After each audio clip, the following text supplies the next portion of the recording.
Hey there, I hope you're doing well. My name is Adam and today we're going to look at some more Reddit stories. If you enjoy Reddit stories, consider liking, subscribing, and maybe hitting that notification bell too. Let's get started with today's first story. Much love, everyone. Today's first story comes from my mom kicks out child because stepdad hates them child gets revenge. When I 23 male was 15, my dad died and my mom 45 didn't wait too long to start over and moved her new partner in just 2 months later. My dad left everything to me and not even a dime to her. They weren't married. My dad's will was so structured that she couldn't challenge it and she attempted and even asked me to pass over one of my properties to her to show my new dad that he was welcomed. I couldn't even if I wanted to, because my dad's will specified that I must be 21 to access everything he left me. This dude had kids, 18 male 19 female, their ages now, and my mom prioritized them to keep him happy. I mean, she wasn't like a bad parent or neglectful, but she tended to favor them. They went on trips and even if she didn't tell me not to go, she'd say something between the lines. As wouldn't you like to go to your grandparents? My dad's better. I mean, I'm not stupid and I know she didn't want me there when I turned 17. She asked me to leave my own house because I kept fighting with her dude and I also reminded him of whose house it was when he wanted to play the man of the house. I also called him John Conroy. My grandparents told me to avoid confrontation, so I went to live with them. My mom would visit me often and tell me how much he loved me, but she needed to keep peace at home after college. I decided to check my properties and the one where my mom lives. I wanted to renovate it to rent it since it's a good one and can help me afford my master's. I went there to inform my mom, but no one was there. Later I found they went on vacation, so I called her, but she didn't answer, so I proceeded to change the locks, mainly state possession. Officially they arrived yesterday and couldn't get in. Of course they called me, but I wasn't in the town. I went today because some renovation work will start in a few weeks. I was in the backyard and my mom came in furious, yelling at me, saying how dare I do that. So we talked and I let them know they had 2 weeks to leave her husband, and unemployed. Oh sorry, self-employed, was furious. My mom and her stepdaughter started crying because the girl was pregnant. I'm sorry, but I made up my mind.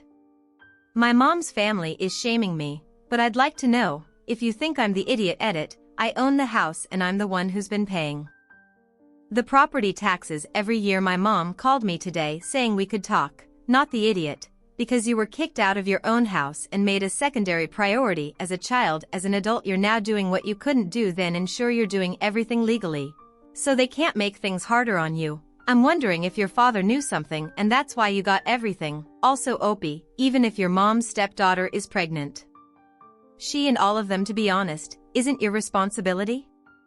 Opie, you were charitable enough to let them stay until you were 23, when you could have easily kicked them out 2 years earlier, when you turned 21. So they need to take responsibility and be thankful that you were graceful for this long already and not attack you over it. Be wary of them destroying the house in revenge. Op just thought I'd throw that out there. He tried by calling once and showing at their door while they weren't there. That isn't much far from an official letter with receipt, proof, or anything. It doesn't even seem like he left a voicemail when he called, and usually you change the locks after the tenant is gone.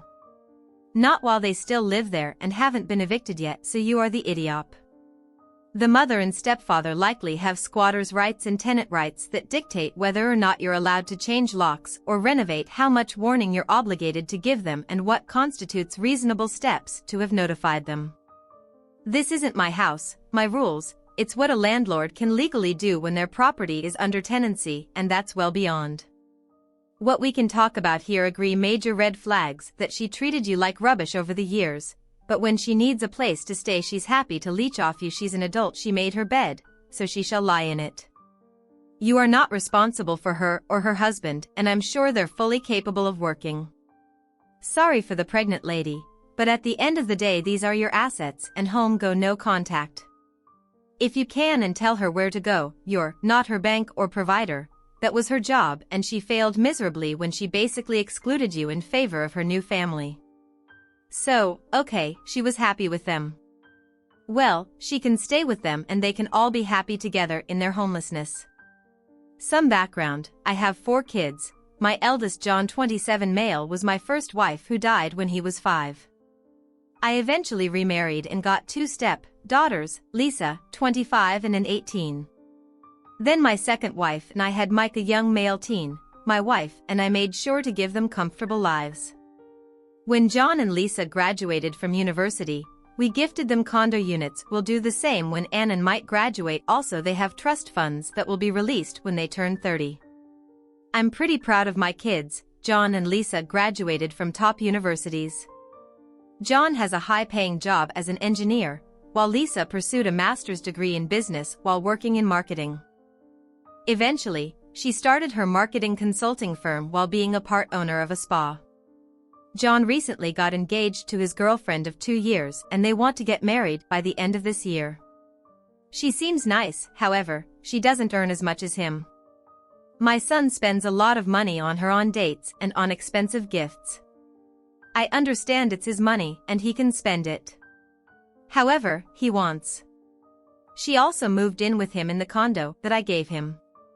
As far as I know, she doesn't pay her share of utilities and association fees, and now John is asking to get part of his trust fund to use for the wedding, since his fiancée doesn't have much money to contribute to their wedding. Now, here's where I might be the idiot. I told him I'd release part of his trust fund early if he drew up a prenup with her. He got angry and told me I was unfair because I released half of Lisa's trust fund last year to help put up a business. He told me that I was playing favorites. I told him that Lisa did something worthwhile with her trust fund, and while a wedding is worthwhile, I told him it doesn't seem safe to use his fund for a wedding to a girl who doesn't bring much to the table. I told him I just wanted him to have some security by drawing up a prenup. He got angrier and said I was implying that his fiancée is a gold digger. My wife and the rest of the family refused to take sides. Am I the idiot? You are the idiot. So he's done everything you've expected and you're really going to try to force him into a prenuptial. I understand your position, but if he loses the money, that's on him, so just make it clear. You won't bail him out. You are the idiot. I grew up relatively poor. My husband comes from a very wealthy family. Everyone called me a gold digger. We're happily married, and now I make more money than him. Only by a few thousand. Am I still a gold digger, or is my husband the gold digger? Now plenty of people are gold diggers, but making less money or coming from less money does not automatically make you a gold digger. Having a prenup isn't a bad idea, but the way you talk about everything in this, it's obvious that you only care about money. You're the only one who cares. We have no clue what anyone else thinks or how they are, because you only talk about money, not the idiot. Why would premarital assets be shared once you're married? You're a team. Of course, any financial success your son may have after marriage would almost certainly be achieved in large part thanks to his wife's support, but gifts given from loved ones? Why would that be a joint asset? Update: the next day, I had long conversation with my son. First, I apologized to him for making that comment about his fiancée.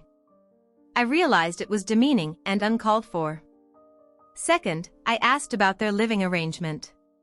He did admit to paying for everything, including bills and food, even pays for someone to clean, because neither of them would. I asked if she ever offered to pay, and he said no. I told him I have nothing against their arrangement and spoiling her, but he has to be wiser about his spending habits. I explained the importance of a prenup and said I had one with his mom and stepmom. He still refuses to because, according to him, it might offend her again, raising some red flags, so I will stick to my decision and release his trust fund when he's 30, as we initially agreed. He wasn't happy with this. Lastly, I asked what kind of wedding they planned to have that they felt the need to use his trust fund. She dreams of having a big wedding on the beach. She also wants a photo and video production to announce their engagement, which I find ridiculous. They want it this year, but can't afford it as she's only paying for her wedding dress, and my son admitted that he doesn't have a lot of savings, probably from going on expensive dates and trips. So I told him it's not practical, but if they really want it, they should wait and save up for it. At that point, I felt better about my decision not to release his trust fund early. The way I see it, my son could go broke in a few years, paying for everything and spoiling his fiancée wife. Their trust fund is the last thing all my kids will get from me. That being said, I may be an idiot, but not a total idiot to not support his wedding. My wife and I agreed to give them a certain amount that should cover a lovely venue and still have some leftover amount left for other expenses. It will be our wedding gift to them, and, if he's still not happy, then there's nothing more I can do if they go no contact or low contact. I'd still feel at peace. With my decision, I provided for him and I tried to protect him. If she leaves him and he ends up losing everything, I'd hate for that to happen, but that's on him. But I do hope that their marriage works out.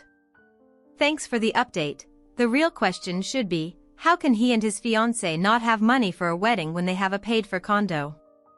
He has a high-paying job and she works too. How much is this wedding they're planning, like Justin Timberlake and Jessica Biel style? I mean, I had a decent-paying job and a house payment and saved a nice chunk of change for a decent-sized wedding with some planning and budgeting. I think they need financial literacy. More than a prenup, am I the only one concerned that if what Op says is true about his son's fiancée, not paying for utilities etc. is in fact concerning? I always pay my fair share, because I'm an independent adult and marriage doesn't change that. Also, why such an extravagant wedding if she cannot afford it? If your son screws this up and you bail him out, you will not be doing him any favors. Whatever the outcome, he needs to be on his own. Hopefully, that means he'll be happily married, but I'm not sure that will be the case. My best friend got married last weekend at a destination wedding. I was maid of honor and our friend group was bridesmaids. I originally planned on having my kids stay with my in-laws, because I didn't want to exhaust them by bringing them to a destination wedding. But a few weeks before the wedding, my friend insisted on me bringing the kids for the ceremony because she wanted them to be ring bearers. I had told her that I couldn't just bring the kids to the ceremony because I'd have to pay for a babysitter for the reception, and I couldn't afford that. I had to pay for a destination wedding, a destination bachelorette party, all my expenses on hair and makeup, and the maid of honor dress, plus the wedding gift. She was begging me and started crying about how much she loves my kids and wants them as ring bearers, and she'll find a solution regarding a babysitter. I trusted her on that. I didn't want to let her down, because her wedding had already been cancelled 4 times in 2 years, and I didn't want to add to her stress anymore. So we leave for the wedding, and last minute I found out that the bride had forgotten to hire the babysitter. Despite her reassuring me, we don't have to worry about it multiple times, that resulted in my husband skipping the reception and returning to the hotel with the kids after the meal. Everyone enjoyed themselves with their partners. While I was all alone because my husband was away, my best friend told me to cheer up and it wasn't a big deal, but it was hard, as I felt like I was third-wheeling everyone. All my friends were with their partners. It wasn't their responsibility to keep company to me because of the bride's negligence about the babysitter. After we returned, the bridesmaids told me how sorry they felt and how I was right to feel upset. They also said they're mad about how the bride has guilt all of us regarding the amount we'd spend overall, despite knowing our financial situations, and how they feel like she partly guilt-tripped us because her wedding had been cancelled before this week. I met for coffee with my best friend and she asked me my honest opinion about everything and not sugarcoat it. So I told her. I was mad how she promised to handle one thing for me and she failed after me, and the bridesmaids had made sure to do everything to her liking. Despite our hardships, I told her I didn't want to complain about her during the wedding planning in order not to stress her out, but I told her since all of this was over, I felt like she was wrong trying to guilt-trip us as if it was our fault. Her wedding got cancelled before she then started crying and said she's worthless and a horrible friend, and that I implied she's a bad person. The rest of the bridesmaids found out and now all believe I'm the idiot for telling the bride my honest feelings and I should just suck it up and let it go despite being right. Am I the idiot, not the idiot? So the bride wanted everything her way, regardless of the cost or other burdens. It might cause you and the other wedding party members and didn't stop manipulating people after the wedding.